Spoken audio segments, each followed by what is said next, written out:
कागजात थे उसको लेकर गए, कागजात दिखा ही रहे थे कि इसी बीच इन लोगों को कागजात को जबरन स्नैच करते हुए जितने बिलोंगिंग्स थी लाइक मोबाइल फ़ोन वगैरह सारा चीज़ों को स्नैच करते हुए इन लोगों को इलीगली डिटेन करके और जेल भेज दिया।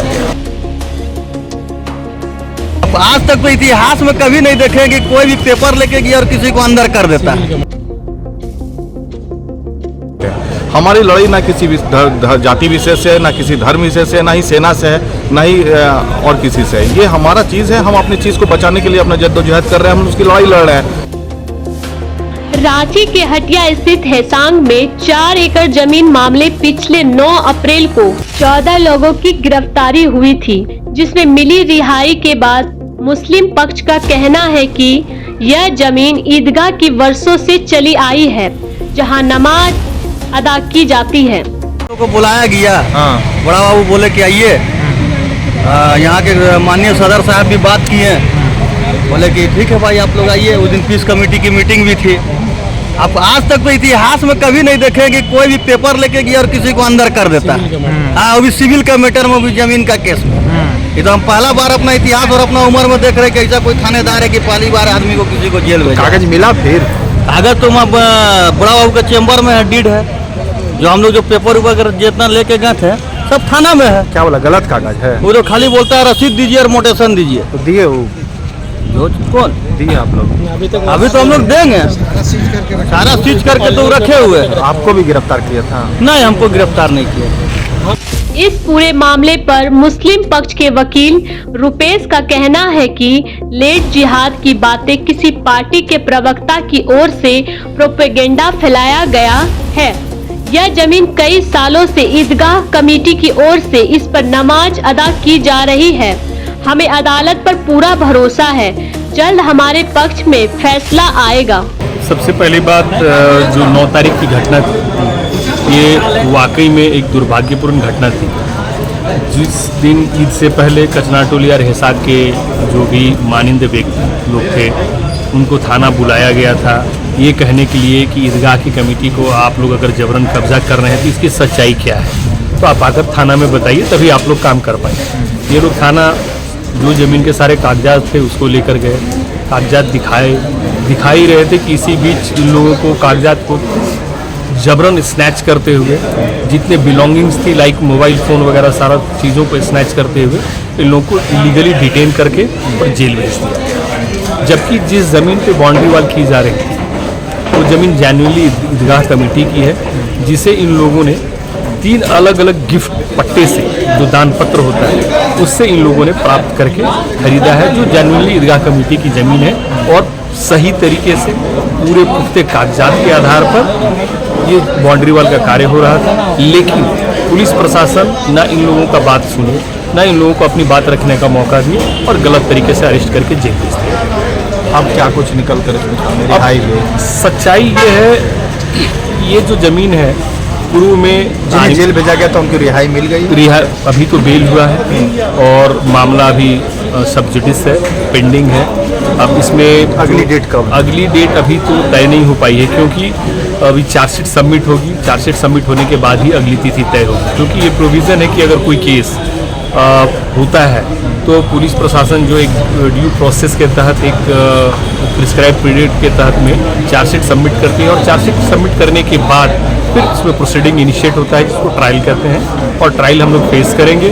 और ये मतलब बिल्कुल सत्य है, 100% सत्य है कि इस पे सभी लोग बाइज्जत रिहा होंगे, क्योंकि इन लोगों के पास पुख्ता कागजात और प्रमाण है जिसके आधार पर इन लोगों ने बाउंड्री वॉल ईदगाह की जमीन पे कर। एक लैंड जिहाद की जो बात चल रही थी, कितनी इसमें सच्चाई है? क्या साजिश कह सकते हैं इसे? एक पार्टी विशेष के प्रवक्ता के द्वारा ये कहा गया कि लैंड जिहादियों के द्वारा जबरन आर्मी की ज़मीन को कब्जा करने का प्रयास किया जा रहा है।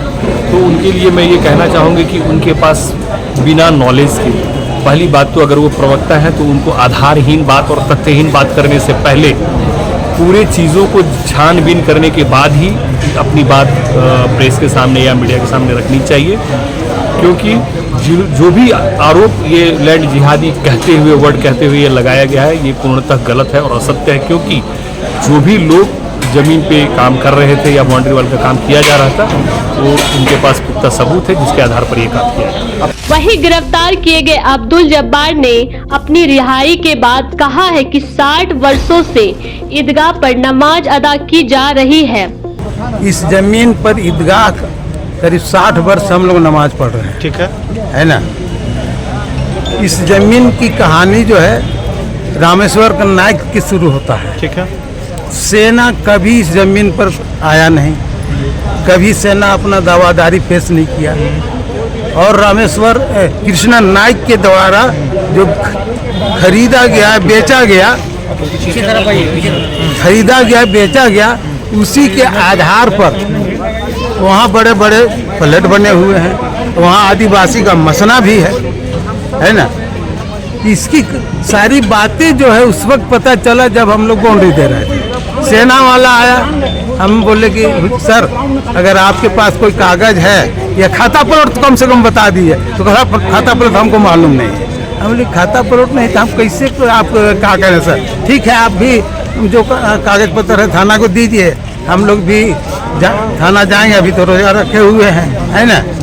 उसके बाद जो है थाना हम लोग कागज पत्र दिखाने के लिए गए, कुछ बातें नहीं सुने, बस नाम लिख करके फ़ोन रख लिया और उसके बाद जो बोलता है करे इन सबको बाहर मन निकालने दो, है ना। कागज भी मेरा ओरिजिनल रख लिया। फिर हम गए थे कल, बड़ा बाबू से भेंट नहीं हुआ, कागज मिल ही जाएगा, है ना। सिर्फ मेरा 83 उम्र से बताइए हम मारपीट करने लायक हैं, चल नहीं फिर सकते हैं, हम मारपीट करने लायक हैं सर। ये सारी जो है जो भी हमारे साथ हुआ है गलत ढंग से हुआ है ना। ठीक है सेना की जमीन थी, थोड़ा देर के लिए अगर दावादारी था तो कागज को देखने के बाद ही ना पता चलेगा। क्या किसी का दबाव आप लोगों पे है? आप लोग मानते हैं कि किसी का प्रेशर आप लोगों पे है? किसी का दबाव आप लोगों पे है? कोई कागज पत्र जो आप लोगों का है तो क्या वापस फिर कागज तो देने का वादा किए हैं, इस पर हम तो ज़्यादा अभी कुछ नहीं बोल सकते हैं। चाहते हैं कि न्याय मिले? आप न्याय मिले, है ना।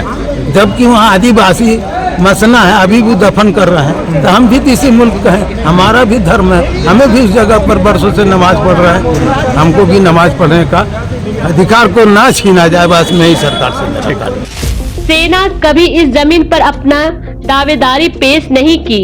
कृष्णा नायक द्वारा यह जमीन को खरीदकर बेचा गया। आदिवासियों का मसना स्थल के साथ वहां अपार्टमेंट भी बना हुआ है। अगर सेना के पास कोई कागजात है तो पेश करे, थाने को दे। हम थाना कागज दिखाए गए तो हमें नाम लिखकर फोन जब्त कर कागजात जब्त कर हमें गिरफ्तार कर लिया गया। सबसे पहली बात तो ये है कि ये जिस तरह से इस पूरे मामला को लोगों को बताया जा रहा है, एक तथाकथित एक टीवी चैनल है या फिर उनका कुछ न्यूज़ पोर्टल वगैरह है, उसमें गलत तरीके से इस चीज़ को उठाया गया कि ये एक तरह से लैंड जहाद और लन फन ये जो हमेशा करते हैं उस तरह से इसको प्रोजेक्ट किया जा रहा है, ये सरासर गलत है। देखिए ये चीज़ है, जांच का विषय है, आप जांच कीजिए।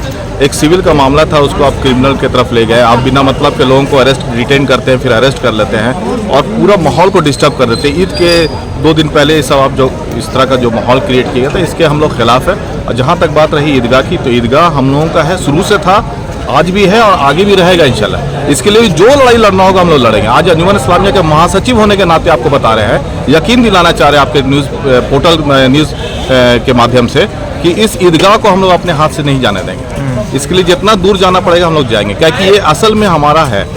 ये ऐसा नहीं कि हम लोग कहीं कब्जा करके और वहाँ पर कुछ बना दिए और वहाँ पर लोग भीड़ लगाने लगे और उसको हम लोग पूजने लगे, ऐसा कुछ नहीं है भाई।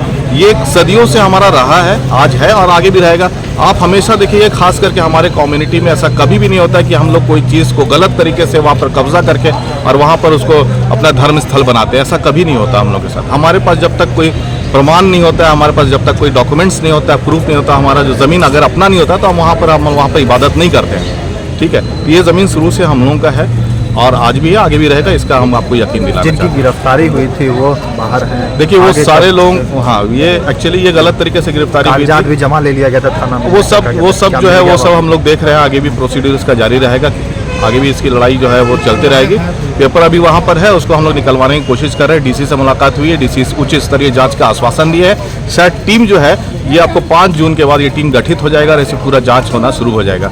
और इसमें हम लोग डिमांड किए हैं कि इससे उच्च स्तरीय जांच कराया जाए। इसको आपको LRDC के थ्रू कम से कम वहाँ तक दे दिया जाए, वहाँ से जांच कराया जाए और उस पूरे मामला साफ हो जाएगा कि भाई ज़मीन किसका है, कौन इस पे काबिज है, किनका इस पे पोजीशन है। सेना की जो बातें आ रही है, सेना की जमीन ये है, तो क्या देखिए, लगता है ये कि जांच का सेना विषय है। इसमें हम लोग टिप्पणी इसलिए नहीं करना चाहेंगे कि सेना का मामला, हम लोग सेना का सम्मान करते हैं। हमारी लड़ाई ना किसी जाति विशेष से है, ना किसी धर्म विशेष से, ना ही सेना से है, ना ही और किसी से है। ये हमारा चीज़ है, हम अपनी चीज़ को बचाने के लिए अपना जद्दोजहद कर रहे हैं, हम उसकी लड़ाई लड़ रहे हैं। सेना क्लेम कर रहा है तो उसको अपना क्लेम को प्रूफ करना चाहिए। सिर्फ बोलने से आपका नहीं हो जाएगा। आप कुछ, आपके पास डॉक्यूमेंट्स होगा, कुछ प्रूफ होगा, कहीं पर आपका पेपर डॉक्यूमेंट्स ये दिखाता होगा कि ये शुरू से सेना की ज़मीन थी, यहाँ पर कैसे चलते आ रहा है, ये सारा कुछ होगा, एक सिजरा होगा, उस सिरा दिखाए सेना। अभी तक तो कभी हम लोग को ऐसा सुनने में नहीं आ रहा है। हम यहीं पर रहे, पले भरे हैं, हम तो कभी नहीं सुने कि ऐसा कभी हुआ। आज अचानक से सेना आ जाती है। 2 दिन पहले कोई नेता आते हैं, यहाँ पर नेता आते हैं, एक माहौल क्रिएट करते हैं, नज़र में गड़ाते हैं ज़मीन को और इस मामला को क्रिएट कर देते हैं। तो ऐसे लोगों को भी नज़र रखने की ज़रूरत है। माहौल नहीं खराब करना चाहिए। आदमी को देखना चाहिए कि जिसका जो धर्म स्थल है सही तरीके से है, आप उसका सम्मान कीजिए। आप उसको डिस्टर्ब करके आप क्या मिलेगा? आज ये जो माहौल क्रिएट किया गया है, अगर मामला डिस्टर्ब हो जाता है तो इससे किसी को क्या फ़ायदा होगा? ये हमारा धर्म स्थल है, रहने दीजिए इसको। और अगर इसको हम लोग को प्रूफ करने का ज़रूरत होगा तो हम लोग आगे इंशाल्लाह प्रूफ करेंगे। हमारे पास सारा डॉक्यूमेंट्स है इसका।